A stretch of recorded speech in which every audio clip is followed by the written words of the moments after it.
পানীয়ের সঙ্গে মদ মিশিয়ে খাইয়ে ধর্ষণ, বনগাঁয় জামাইবাবু লালসার শিকার শালিকা। জামাইবাবু লালসার শিকার নাবালিকা শালিকা।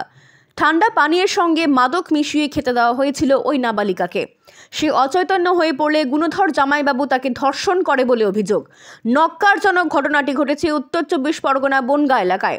বনগাঁ থানার পুলিশের অভিযোগের ভিত্তিতে ধৃতকে গ্রেফতার করা হয়েছে। পুলিশ সূত্রে জানা গিয়েছে, ধৃতের নাম শুভ দেবনাথ, বাড়ি পেট্রোপোল থানার 6 ঘড়িয়া এলাকায়। ওই নাবালিকাদের বাড়ি বনগাঁ থানা এলাকায়।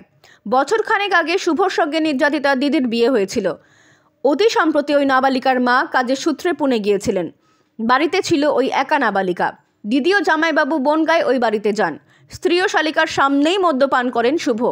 স্ত্রী ও শালিকাকে ঠান্ডা পানীয়র সঙ্গে মদ মিশিয়ে খাওয়ানো হয়। কিছু সময় পরে বেহুশ হয়ে পড়ে নাবালিকা।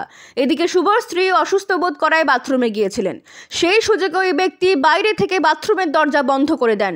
তারপরে ওই নাবালিকাকে ধর্ষণ করে বলে অভিযোগ। শুধু তাই নয়, ঘটনার কথা জানাজানি হলে দিদির সংসার ভেঙে যাবে। মুখ বন্ধ রাখার জন্য হুমকি দেওয়া হয়। সে সময় মুখ বন্ধ করে রেখেছিল সে। তার মা বাড়ি ফিরতে আসতেই গোটা ঘটনার কথা জানায় নাবালিকা। আজ বুধবার সকালেই থানায় লিখিত অভিযোগ দায়ের করা হয়। লিখিত অভিযোগের ভিত্তিতে পুলিশ ওই গুণধরকে গ্রেফতার করে। এদিন ধৃতকে বনগাঁ আদালতে তোলা হলে 3 দিনের পুলিশি হেফাজতের নির্দেশ দেওয়া হয়েছে। ঘটনায় এলাকায় চাঞ্চল্য ছড়িয়েছে। আপনি যদি খবর দেখতে পছন্দ করেন তাহলে এই চ্যানেলটি সাবস্ক্রাইব করে রাখুন। আর মমতা ব্যানার্জির রাজনৈতিক ইতিহাস জানতে এখানে ক্লিক করুন।